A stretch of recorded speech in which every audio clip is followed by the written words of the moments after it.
So welcome to the show, first of all. And we're going to get right into it because people have been waiting. And I didn't do much research, but the key thing is that I knew when the news dropped, you dropped it, that you were invited to the recording.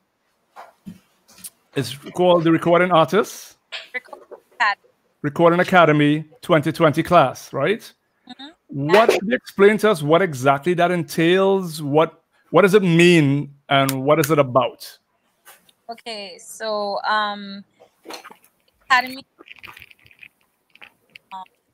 they are basically so had and basically in order to be nominated for a Grammy, you have to first be of this recording academy.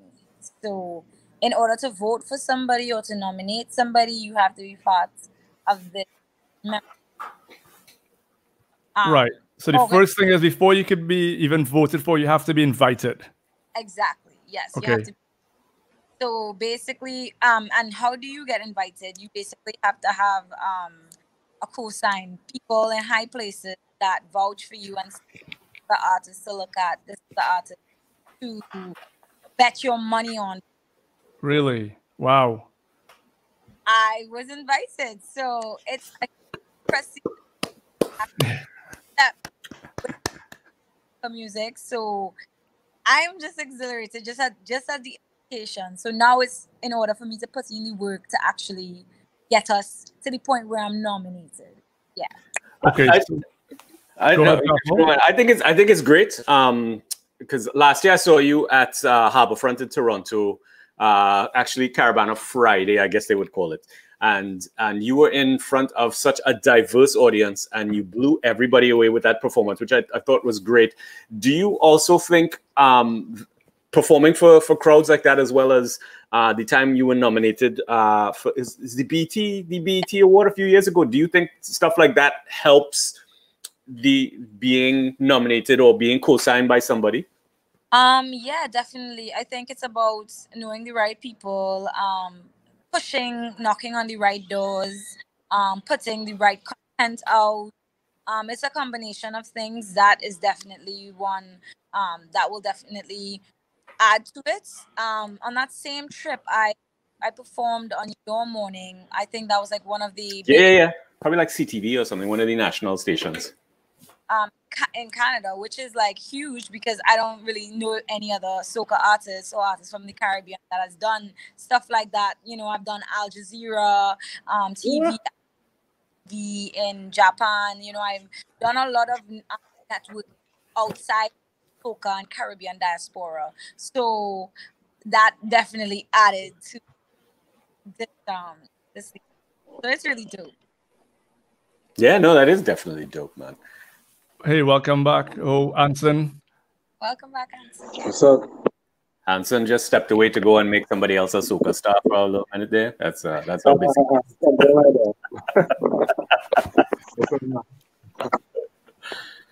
So, Anson, what's the game plan now that Nailah is invited to the?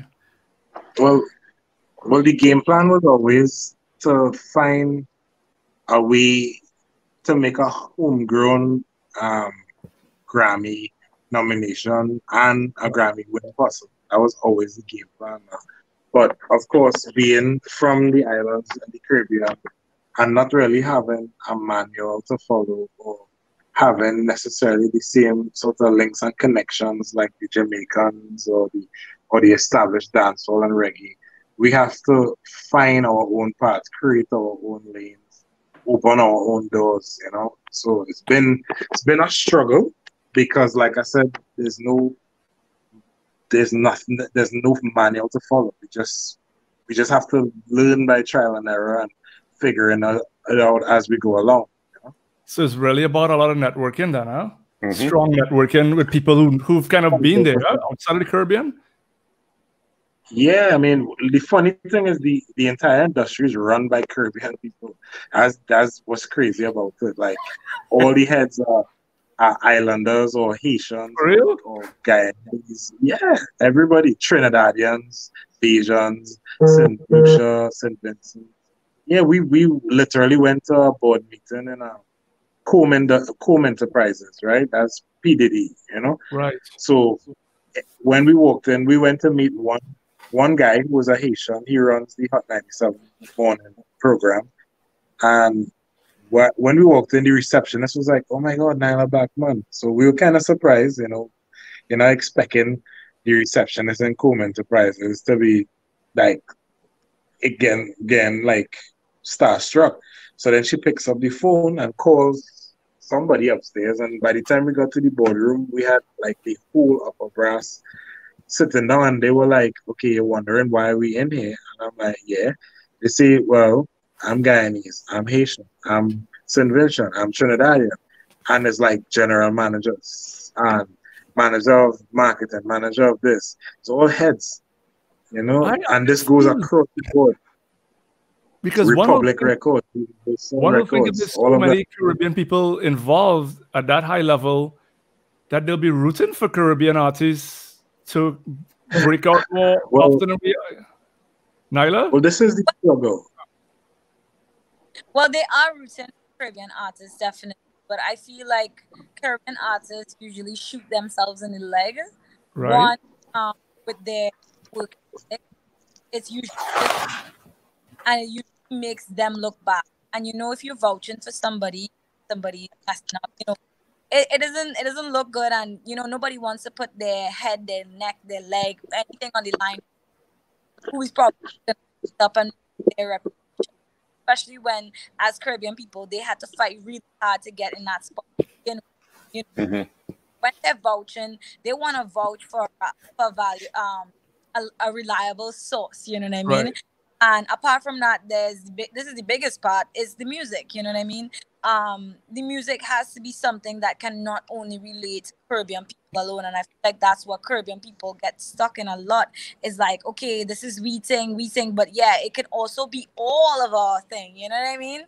So it's like being inclusive and sort of making the music free enough to let anybody from any walk of life who have never been to Carnival, who has never been to the islands, who have never been to anything Caribbean, to just feel it and understand it and sort of have some sort of connection with the music. And because, you know, they can't necessarily pitch or throw something that somebody would be like, what's that? You know what I mean?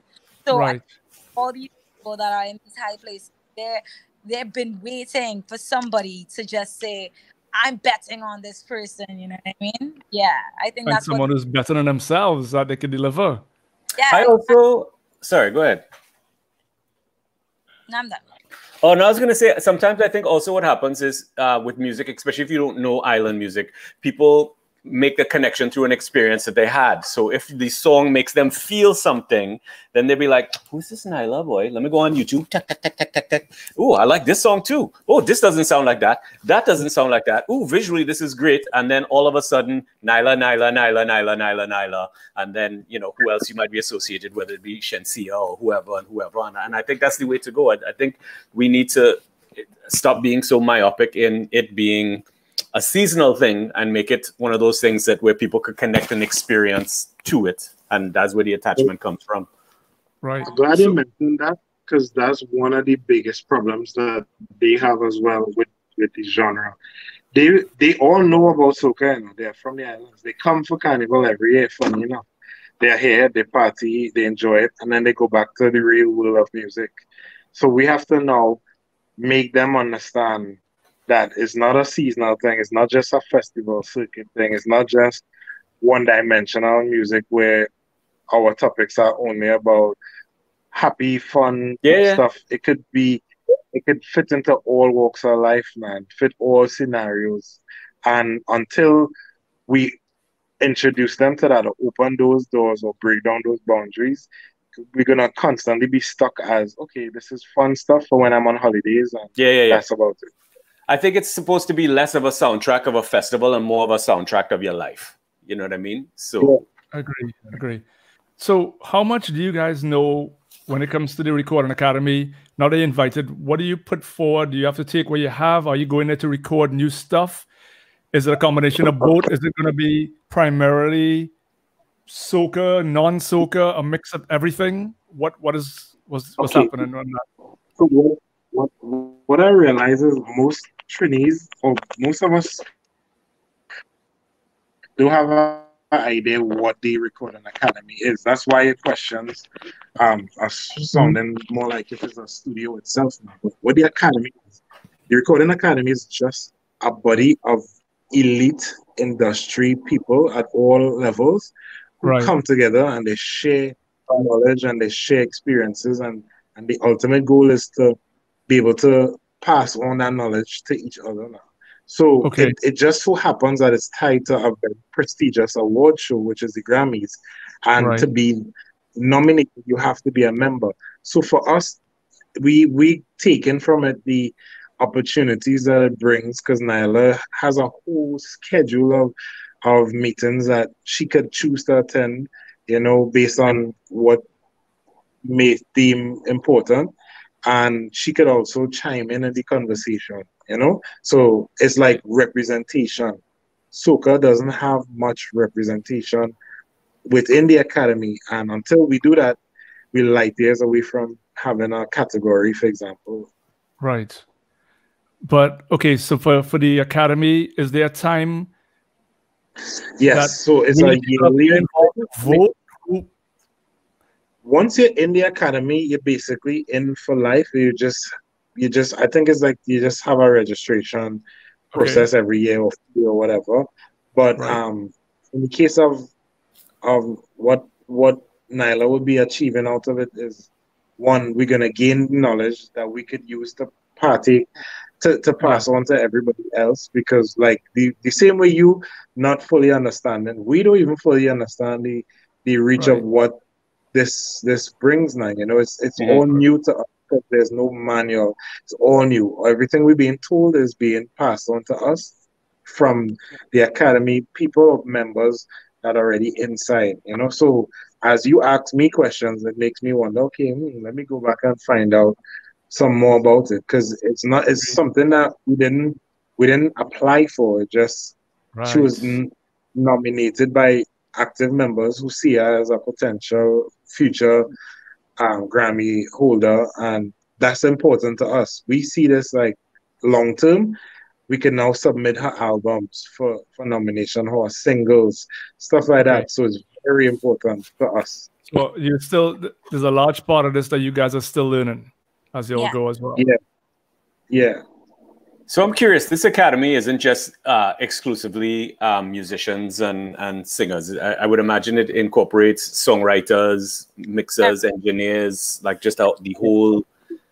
Yes. Okay, because I wasn't sure whether it was just which is actually incredible. It's almost like having access to like the most giant library of producing, sound mix engineering, and you could just pull from where you need to pull from.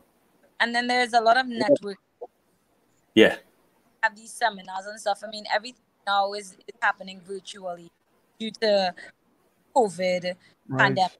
But if it wasn't, it would have been a situation where I could have gone to LA and attended some of these things and have some networking involved. And, you know, it will be like that again years to come. So it's really... So everything is happening on a virtual level right now. Yes, exactly. How tough is it to actually schedule anything now when everybody's taking everything day by day? So, you know, you say, well, 2 weeks from now, we might go here, and 2 weeks we might do this. How tough has it been able to schedule anything or plan anything? Anson, you want to answer that? I mean, there's nothing going on, to be honest. If you're busy, it's because you want to be busy at this stage, and then there's the occasional live interview and live performance. So scheduling is a lot easier than the norm. Like usually we'd be on a plane right now, heading to multiple gigs. We would book for countless bookings. So it's kind of simple now. It's kind of like all our scheduling is around studio, around planning, around preparing for when COVID is over, and then the occasional interviews and the occasional live performance. So right now it's like it's a breeze for most people. I mean, we are still busy because we're very active and we're doing a lot, but we have like a really strong team and we have a really good scheduling system that works like miracles for us. That's really Okay. All right. Before you guys joined, it's funny you said that because Jean-Paul and I had a long conversation about the new normal, and say a lot of people are saying we're planning now for when things get back to normal. All right. And we're making new music or we're working on projects so when we could travel and get out and be normal, we can do it. But if this goes on for, let's just go a number, another year, a year and a half, 2 years, 3 years, what was the plan then as far as? well, are we doing enough of the new normal as well as planning for when things hopefully go back to what we're accustomed to? now we definitely being smart about it. We diversifying right as we speak. We finding new ways to make revenue. Right. Like we using the downtime in a smart way. Things Good. that we always talked about doing, which would help us make a whole new revenue stream of money differently, is what we're doing right now. We literally, COVID has forced everybody to fast track their plan or to completely change it. And we in that weird phase of trying to figure out, okay, how do we maximize? Because situations like this make the most millionaires, to be honest. Like, if you check the history books, downturn in economies, disasters, all these things, they make the most millionaires. And it's really up to the people who have the creative mind to figure out how to capitalize on a bad situation. And I think it sounds bad, but the reality is we have to think like that because we will not be able to last sitting down for 3 years without revenue. We can't. It's impossible. That's what I always say about crisis. Crisis, you either step up or you step aside. So those who trying to step up have a clear shot at what they're trying to do, So one of the questions I had for both of you actually is I know there's a few artists and entertainers are going to be the last to go back to call out to be like, all right, where everything goes back, which is the most unfortunate thing, because if there's anybody who's supposed to quell the madness and the anxiety is art. All kind of art, whether it's paint, spoken word, music, whatever. But the question I had is, I know there's a few people creating albums within this whole thing. Is there a live album or a live studio recording album in the works at all? Or am I asking too much of a question? I'm waiting to see if Nailah want to answer, or she wants to answer. But I wanted to have permission to answer. Yeah. Okay, so we literally were in from the beginning of the pandemic, of the lockdown, of quarantine. We've been working on a quarantine project all quarantine, and done so many songs, many of which aren't finished, but many amazing ideas, songs for Carnival, songs for live, songs for everything. And we are at the point where it's really happening, and we're really excited to start sort of just letting a little bit flow out, because I have my first release. It's probably not going to be on the album, but my first release coming very soon. You're welcome for that question, everyone who is watching. Good question. You said album. I know I was listening to an interview with Anson, a podcast he did last year, versus EPs versus albums. You guys are working on an album or EP? We did an EP already. We're doing an album. So it's an album now. Nice. It's an album, but at the same time, we're still sort of like on the fence of like how exactly we're going to do it. It's a different time than it was before, and so Anson, if you want to take it over, you can. So the reason why we did an EP last time is, for example, the Recording Academy. We weren't a member. We wouldn't have made the deadline to even have an album submitted. Then there's this thing in the industry where people rate you based on your album sales and based on how album does. Nailah's still independent. We don't have label budgets. We don't have label backing. So we thought about it from a long-term perspective of how would it look to have your first album do so well on an international, if you're by international standards, you just create more of a buzz and a wave. Right. Ironically, Nailah's album did very well considering we live in the islands where people don't buy albums. I mean, EP, sorry. They don't buy EPs. And we don't have label money and backing, but we did some ingenious like planning and marketing. I mean, we partnered with the largest telecom at during that period. So we did smart moves to try and compete on a level where we could say, yo, we were able to do this on our own. Like, when you compare us to people who sign big names, we're not that far off, you know what I mean? So it just goes to show that even though we didn't take the album route, we still were able to show a level of success that when we're ready to present to like a label, we could say, look at the numbers, you tell us we're doing this on our own with no backing. Imagine what we could do when we partner with you, Still to no marketing of that actually after the rollout. We just did a launch and we just let social media do the rest for us.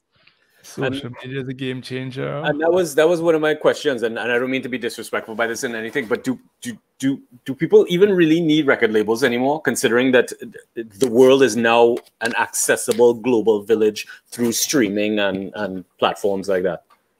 I'll definitely say no, you don't need a label now. But in a weird way, Caribbean artists like Nailah, I think the way how we are programmed to think is you only make it big when a label sign you. Right? That's our old way of thinking. They don't think like that in the US or in England anymore. But still here, for people to become believers, they have to see, well, Nailah gets signed to Universal Records or whatever, for the belief to come now. So from that aspect is more of a look to me than anything. So what we've decided is if we have to go that route, we need to build enough leverage where it's worth our while to sign over X amount of rights or X amount of percentages. Because to be honest, we do our own bookings. She's booked all year round. We have our own network set up to make big collabs happen. We have our own network to distribute. Like, everything is so much easier. And to boot, labels do not do artist development anymore. As a thing of the past. I mean, the last developed artist was Justin Bieber and Rihanna. They don't do that anymore. They take ready-made products who are already making money, and they sign you to take a big chunk of that money. So it's like, we've had offers, but we're kind of just trying to build more leverage right now, because Nailah is like the right artist, but she just lives in the wrong part of the world to make it easier for her now, When you're in this side of the world, it's a lot harder, because you're outer side, outer mind. We don't have the same numbers as Africa or Latin America. If we did, we'd be making waves and have Grammys from ever since. And here's a weird question. How tough would it be to get Nailah to follow me on Instagram? All right, that's not a real question. It is. But Nailah, what I always wanted to know is, in this business, and you being in the business, do you think good-looking female artists have a harder, easier time pushing forward than a male artist? You have your advantages and then you have your disadvantages. For you, do you think more advantages or disadvantages come your way? I definitely have a lot, but advantages. I'll start with the disadvantage.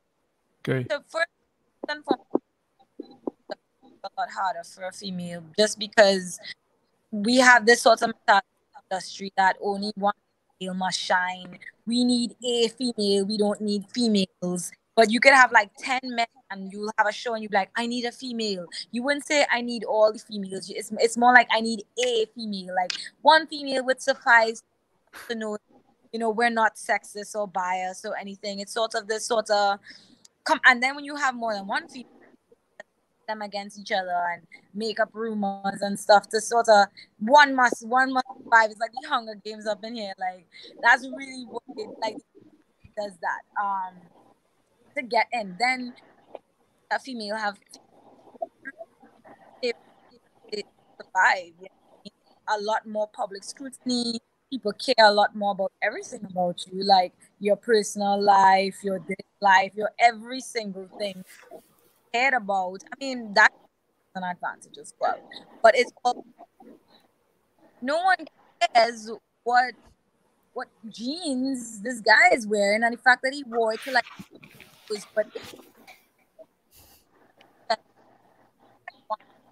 like, you know what I mean? It's just a lot more work. Then let's go with the money. You need a lot more. Would need to invest in a guy because, as I said, a guy with the 10 cents. But girls, we have to do our hair, we have to do our nails, we have to do our makeup, we have to do this, we have to do that, we have to do so much. It's time. People advantages. Well, you know, so just the appeal of people. Naturally, you would get a lot more attention than a guy would. That's just the advantage. And then being a woman, you just have that inner instinct. But that's honestly, to me, that's the only big advantage over. Yeah. Wow. But I mean, I think that's across the board too, because even in comedy, I find the same thing with like, I really feel for female comedians for the simple fact that as they walk on, they don't even, nothing has to come out of their mouth yet, and immediately people are like, she probably gonna talk about blah blah blah. She probably, and it's like, no, you're already prejudging, and it sucks. And same thing you're talking about. It's usually you could have 15 male comedians on a show, no one will bat an eye, but you have 3 women on a show, and it's like, what is this, an all-woman show? What the hell is this? And I think it sucks, you know what I mean? Because more often than not, the female comedians are a lot funnier because they put more thought into their jokes. Anyway, but that's neither here nor there. But yeah, but do you think, is it worthwhile for you sometimes? Like how worthwhile is it for you to know that you are a form of representation for any young girl coming up who you know has some kind of talent, whether it's singing, you know, musical, you know, can play an instrument or paint or whatever. How important is that for you as well as an artist to represent those girls, females? Well, naturally, I'm all like, Anson always calls me a man hater, but I'm not a man hater. And naturally, I'm like, go girl, go woman. I'm always gonna, as soon as I walk in the room, I'm always complimenting men in the room. You know, it's just naturally part of who I am because you know, I was raised by my mom, and I have sisters and a lot of aunts, and you know, there was just always a very like large woman circle around me. So I think it's really important for me to represent myself with a certain level of respect attached to who I am, to show it's not proud to be the center of attention or to be noticed or what I mean. Apart from, I'm always, all my songs are girl tunes, like listen to all of that, like, you know what I mean, because I know how it feel like it's something. And for a long time in my childhood, I always wanted to be a boy. I always be like, why can't I be a boy?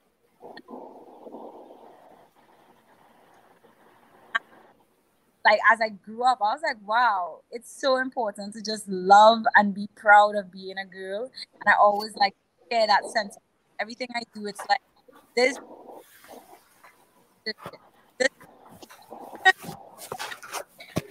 I think there's one thing I have to say about Nailah is you are unapologetically female energy, which I think is great. And a question I have for Anson is, knowing all that you do from production to songwriting to all that kind of like you're just multi-level, multi-talented, multi-skilled. How important do you think in in the region, but in Trinidad and Tobago, it is to have. Is there for the youths that want to learn how to do what you do and not have to learn it off of YouTube tutorials? Is there any type of academy or anywhere that they can go to kind of learn these skills that you possess? That's real interesting questions you're asking, because that is one of the things that we in the process of setting up. Because I've seen, I mean, daily I have younger producers hitting me up asking, like, could you mentor me, or could you recommend somewhere that I could go to learn? So I realized, you know what, usually I don't have the time. Now I have more time than usual. I'd at least I'll set something up for them so that I could impart some of this knowledge. It's all about sharing knowledge. What's the sense in having learned all this and build this network, and I just keep it to myself? I'll go to the grave with it, and I'll defeat the whole purpose, you know? So yeah, I'm definitely one of the people. I mean, Casey Phillips, for example, he has a program. Legendary. I forgot the name of the program, but I saw he brought like Advocate on board, and he's doing his audio program to kind of impart knowledge. And I feel like on a smaller scale, a lot of the producers have like a junior producer who's around them who they would mentor and train to do things. Yeah. So basically, that's okay where we are. And another question: how tough would it be to get Nailah Blackman to follow me on Instagram? That's gonna be my through life for the entire. Hey, Nailah, I see Eric Duran asked this question. I want to assume it's a question for you. I'll read it out. What is it like when the songwriting workflow is at its most enjoyable? Sometimes idea comes easier. So when it's moving well, how does the song come together? Does inspiration start as a melody, chords, an idea, mantra, or a feeling? Do you prefer starting with a particular instrument? Okay, so I have many different ways that I write. Most of the times for these songs that started with an instrumental, which Anson created. Other times, it was on my guitar, or randomly just singing in the bathroom or something like that. But most times I sit down and I'm like, okay, I write with intention. When I first did by, that was like my second song coming out. First things first, when Anson played the beat to me, I loved it. And I wrote a whole song on the spot. It was called Oceans. Like, it just rattled off my tongue. I just sang and it just came out. And then Anson told me, he was like, Nailah, this is a great song, but it might not work for our market. It's too, it's a bit too international for, you came out with workouts and then it just seems a bit far-fetched. So I would like to write over the song and see where it can take you again. And I was like, I was very hesitant because I really love the song. And then I was like, you know what? I should listen to him. I brought him on board for a reason. So I went back in and I started writing with intention. What do I want this song to do? What do I want my career to be? Where do I want to go? What do I want to feel? And I was like, transitioning into soca was kind of difficult for me, but what I wanted to do was I wanted to dance. I sang and played my guitar for the majority of my life doing music. And I always, like, everybody would be like, yeah, this guitar, and you is it. You're it with this guitar. That's it. Don't ever lose that guitar. And I was like, I don't really feel like this is it. Like, this is dope and all. I love my guitar, don't get me wrong, but it just doesn't feel like, I feel like I want to move. Like, I feel like it's holding me back from, like, moving, like, I want to dance. I want to be set free. And remind myself of that feeling and that energy that I felt saying that to people. And I had that conversation. So I was like, I want to dance. And that's where, and And another objective I had was I want people to know my name, because coming up with Kes, I was that girl that sang that song with Kes. Then I was the Blackman girl. Or like it was just people didn't really get my name. They were like Nailah, Nalia. Wow, I would have never thought that. Nah, me too. I'm actually shocked by that. Yeah, I think the majority of people knew Nailah Blackman from boom, from the start. I don't think there was any questioning. No, they didn't. You felt that way. So I was like, I want them to know my name. How am I gonna teach them my name? I was like, what rhymes with Nailah boy? Oh, Baila. Yeah, like good. I wrote the whole song around it, and then eventually, for real, Baila was to let people know about Nailah. Yeah. Wow. And people still get my name wrong. They do. Hey, welcome to my world. How do I Jean Paul wrong? Jean Paul. Yeah, I knew that. Yeah. So you actually said something that I found interesting. You're talking about writing with intention. When did you discover that? Did you always write with intention, or is that something you learned? Was that something somebody taught you? Like where did you come up with learning or writing with intention? I'm actually real curious about that. Creating with intention. I came up with writing intention because I've literally written I could say I've written over 1,000 songs in my life. I started writing since I was the age of 12 years old, actually 11 years old. I got really good at it at 12, and that was when I was like, yeah, I could do this, you know. And I've written so many songs, and most of the songs is just feelings, emotions, this, that. And when I started doing soca, I realized that this is a different stage in my life. This is not just about having fun. This is not just about like expressing an experience. This is not just about me. This is bigger than me. Soca is bigger than me because, you know, now I'm presenting my family, I'm representing my country. I had a plan and a purpose to get soca music to the world. This is the Blackman legacy. This is everything is dependent on it, because I had so many arguments with different people about what soca music really means, and you know what makes us soca, and all these different conversations. And I was like, you know what?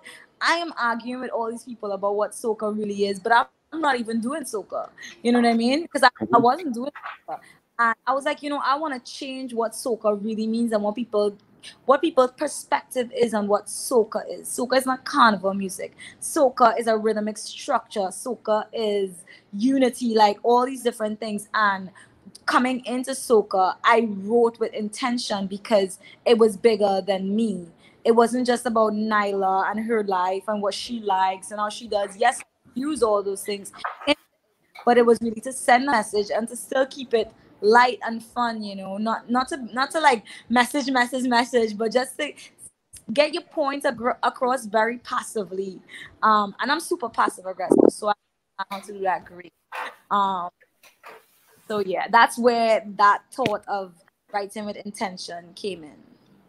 Is that why you spelled soca with a K when in the tune SOKA? I did that. Let me ask you something, Nailah, and correct me if I'm wrong, right? I know growing up, personally, my first love was dancehall, reggae dancehall, then hip hop. Eventually, I got into soca. For you, was soca your first love, or you started off on a different vibe when you were younger, before you got into soca? Because you keep saying when you got into soca. So I want to assume soca was not your first. Since I started singing, I started singing calypso, right? My mom is a calypsonian, so right. Age 4 years old, I was performing calypsos that my mom wrote for me. Straight through primary school, high school, I was doing calypso. Calypso, okay. At 11 years old, I was doing more folk, ballad, Taylor Swift type music, you know, girl with a guitar, indie shit, like, you know, very my parents and my family, all my family would say, come home, Nailah, come home, we need to hear the Trini in you, we need to hear the, and I was like, oh my gosh, give me a break, you know what I mean? And it was really something that was important. You really needed to I really needed to identify with with myself, with who I am. Because I think that's a lot of Caribbean problem. We can have an identity crisis, like an identity problem where, you know, we like certain things, but we're not always proud to be ourselves. And Right. it wasn't proud to be Trinidadian. I think it was that the music that I would naturally flock to was music with a lot of lyrics, music with a lot of meaning, a lot of feeling, with a lot of emotions, and slower type music that would really that I could really feel more, you know. So that was the type of music I naturally liked. Um and I just emulated that and made music like that. And so much so that the only music that I got that was like that was from America or Europe, you Right. know. Right. So I felt the need to come home and to represent for the talent that is right here in the Caribbean, and to be my unapologetic Caribbean self in a different way. We don't all have to do it the same way. And I think a lot of Caribbean artists don't feel free or feel confident enough to represent who they are, but in the way they want. They always feel like they conform to this mold, and I sort of treaded the line of being in the mold but outside the mold as well, you know. Nice. Anson, where do you see Nailah Blackman, let's say 5 years, 10 years from today? What's the goal? What's the vision? Definitely see Nailah as a household international name, an international brand, and I see her as a CEO of her own corporation. That's what I see in the next 5 years. Blackman Enterprises. Something like that. Have you I mean, guys? she's already making some boss moves behind the scenes right now. Soon to be let out into the public, but I mean, um, you know, you see the levels that we would look at the Rihannas and the Beyoncés and Nicki Minaj's. That's what Right. basically I see for Nyla and more. You know, because she's her own individual. She's her own. She has her own path and her own lane, and I believe that we would see this within the next 5 years, and it will manifest itself because we're speaking it into existence. Yeah. Nice.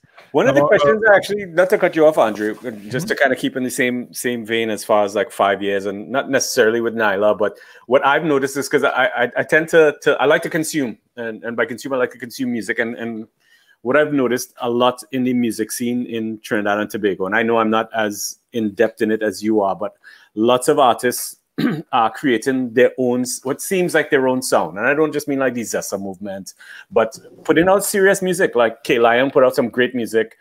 Prince Swanee, Rion Elborn, I think is absolutely like, I don't know what it is about him being able to tap into his emotions. Like I find it real speaks to me. And oh God, what's his name? The long hair. No, he kind of sings melodic stuff too, and I know his name too. You know, pretty guy did a tune with I think he's in England right now with the long hair, and he has a song called "Come Back Home." Oh God, I know exactly who his name is too. You know, Christian. I'll remember the name just now. But how do you feel about Cal P? Love Cal P's voice, and I love what he's doing. I even love the visuals that all these younger artists are producing. How do you feel about this emerging? Because I see that separate. I see that as the Trinbago music scene. I don't see it as soca. I don't see it as calypso. How do you feel? And even the hip hop, even the NZs and all them coming out. How do you feel about this new generation? I mean, I fully endorse it. I mean, I think it's homegrown, and we should all push it and endorse it to the point where, like, I myself, I'm working with a lot of these SRs.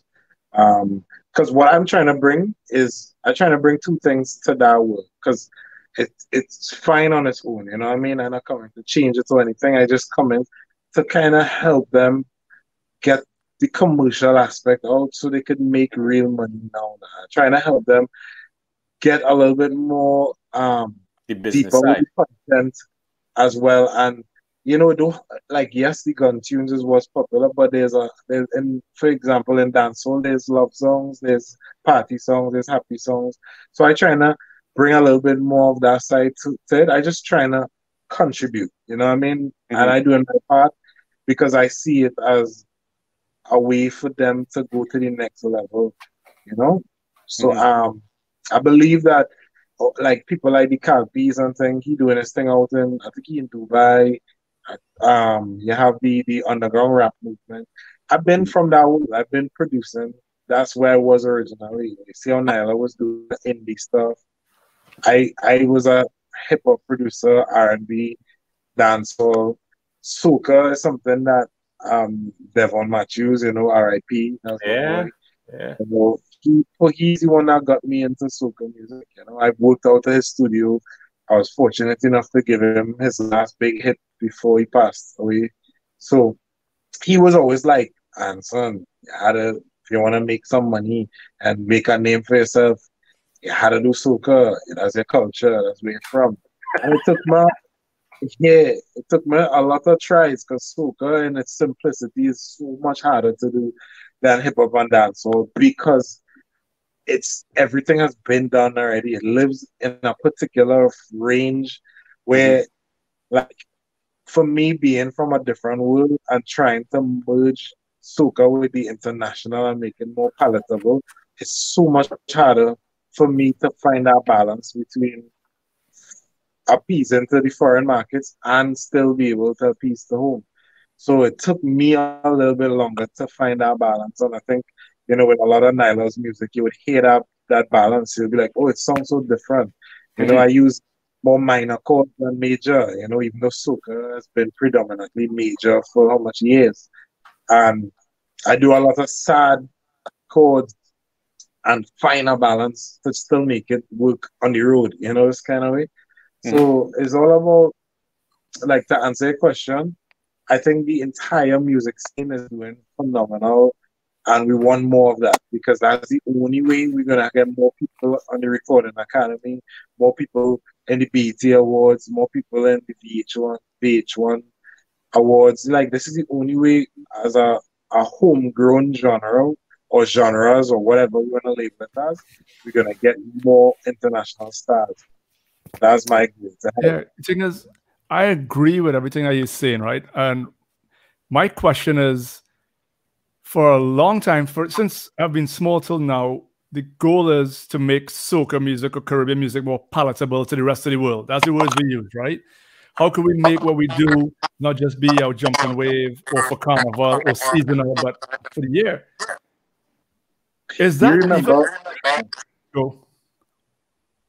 If I remember. No, go ahead. Yeah, it was just you breaking up. So I'm not sure if you finished.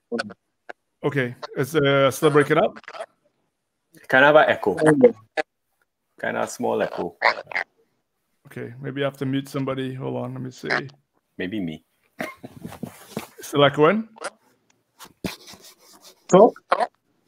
1, 2, echo, echo, echo, echo. It's good on my end. Still have an echo. Wow. Go ahead. It's happened all of a sudden. Hold on. Echo. Mute some people. Still echoing? No more echo, right? So I'll just mute everybody now. Okay, so I'm going to ask the question. So the goal is to make Caribbean music more palatable so we could go more mainstream. Europe, USA, Ray. And I guess the question is, do we think it's really doable? So you look at Rihanna, for instance, out of Barbados.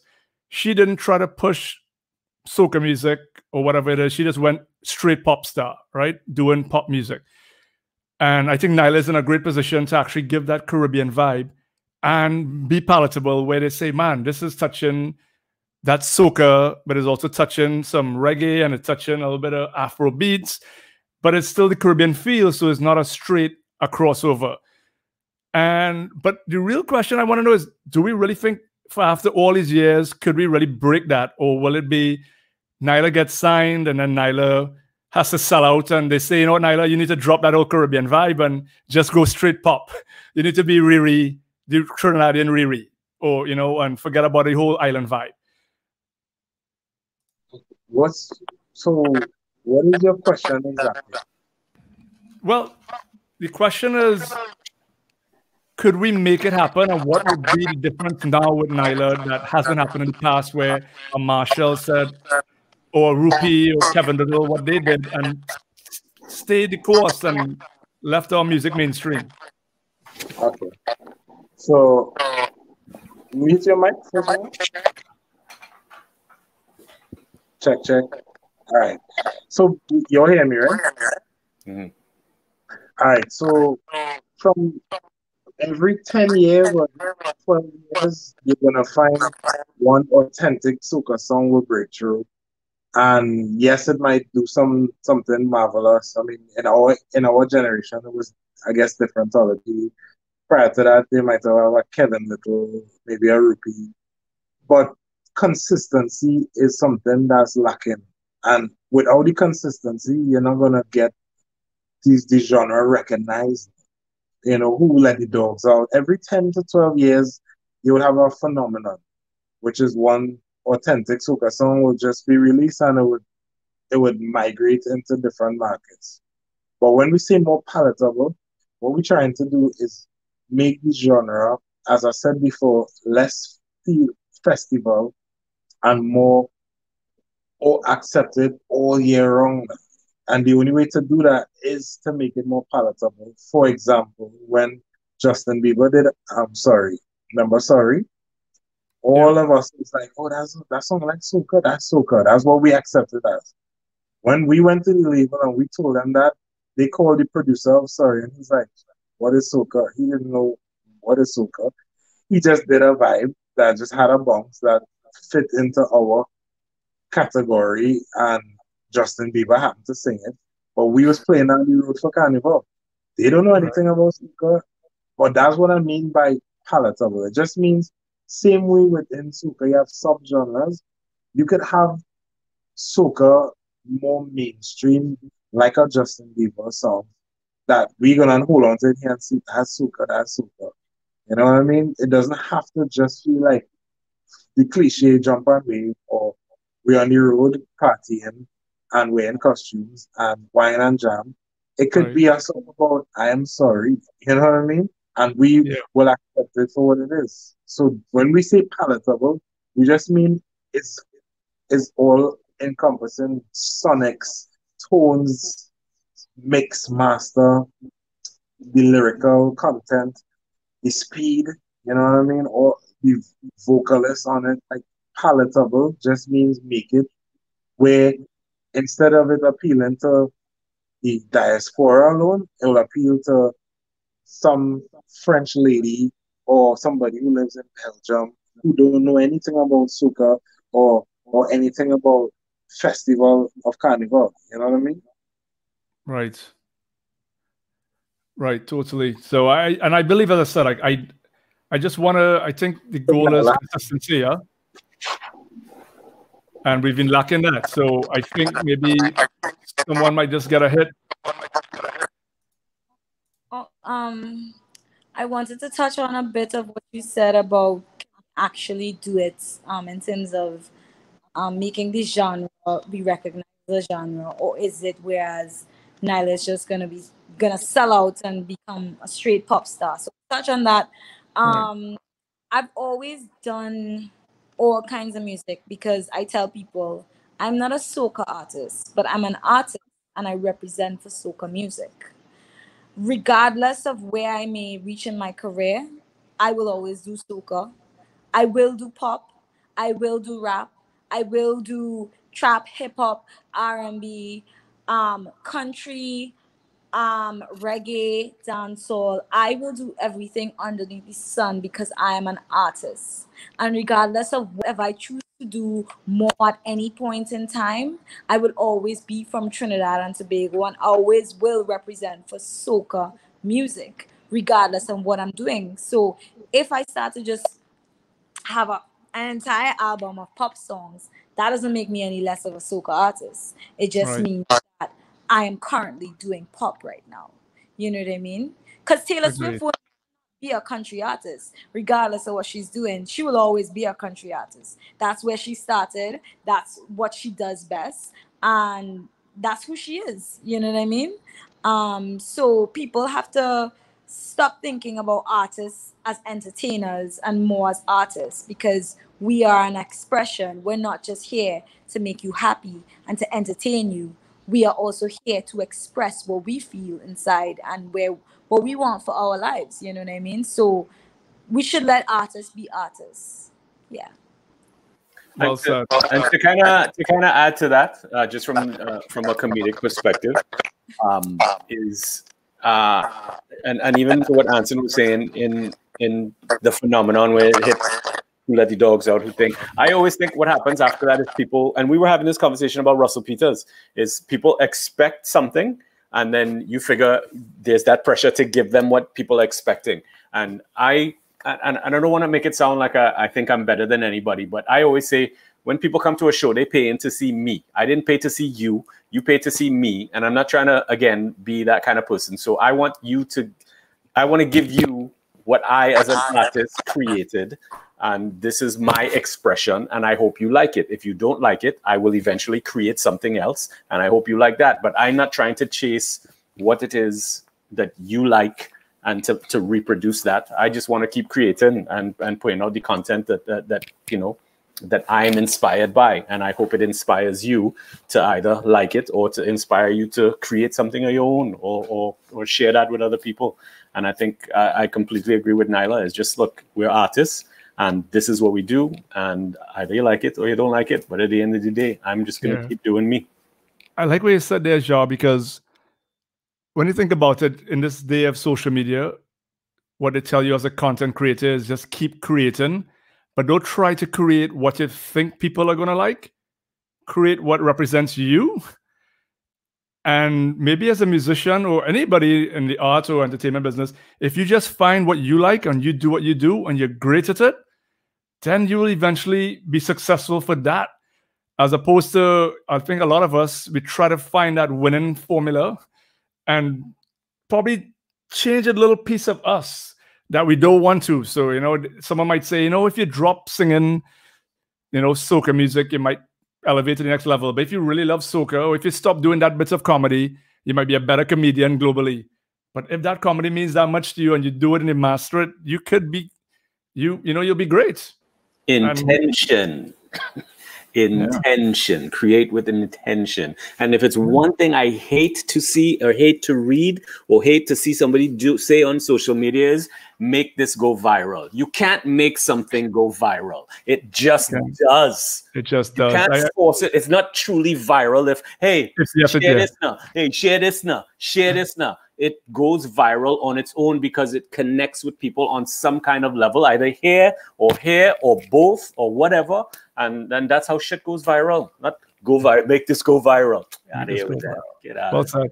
All right, man. So it was interesting. I'm really glad that you guys eventually made it on the call. Thank you so much for joining us, Nailah, Anson, Jean-Paul. I don't want to hold you guys up much. The intention. Follow me on Instagram. You too, Anson. Follow me on Instagram. It's to touch base with everybody out there and see what they're doing today, and more importantly, to allow each person to share what they have coming up and to plug what they're currently working on or like to share to get the word out.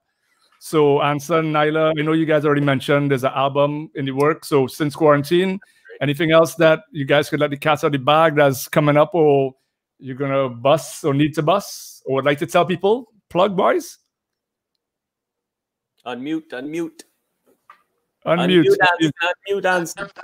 Anson, unmute. Let's see who he unmutes first. All right. So what I would see. What I would say is we are in the process of diversifying. We're in the process of doing an album, and we also have a couple big collabs on its way. And lastly, what do I want to let out of the bag? Big collabs with artists outside of the Caribbean region? Yes. Outside of the Caribbean region, okay. I mean, she just dropped a project with Adekunle, who, shouts to Adekunle, huge Nigerian artist, top tier. Her song is doing phenomenal. I think it's number 5 in Nigeria right now, Nice. and across Africa, it's charting. We never see streams like that before, so that's real amazing for us. It has opened up many, many, many more opportunities in Africa. And I believe that as soon as COVID is over and we can travel again, that is one of the main places we'll be heading to. So, Nice. like I said, I don't want to let too much out of the bag because that's what Nailah paid me the big money to do, to innovate and find ways. Yeah, sometimes you gotta leave things a little secret, Yeah, agreed. Yeah. Nailah? Yeah, I'm with what Anson said, because in order for you to actually see what happen, you guys are just gonna have to stay tuned to my Instagram and subscribe to my YouTube channel at Nailah Blackman Music, and you're gonna know all that you need to know. So if you're not following me, actually, you know what you need to do? Go onto my Instagram right now and then just hit that notification button, and then all you really have, that's all you really have to do to see all the cats of all the bags. Really enjoy. All the bags. Yeah. Mad. Jean-Paul. I don't really have anything going other than I'm making a pilau later.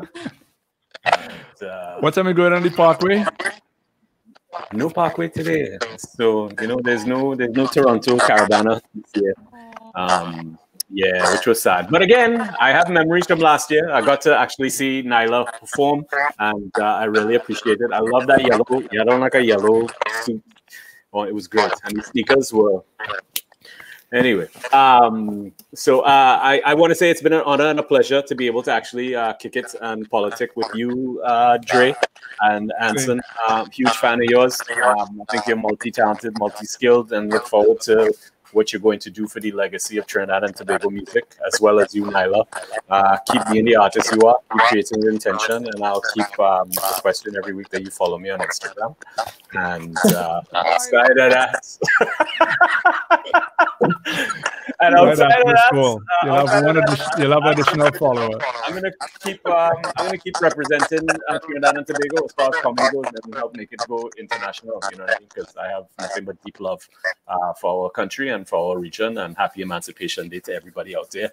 Stay safe and keep following the Carnival Ref with my man and Trini Jungle Juice. Thank you, guys. It was a pleasure. Thanks for having us. Jungle Juiceness. Bye. Bye. Bye.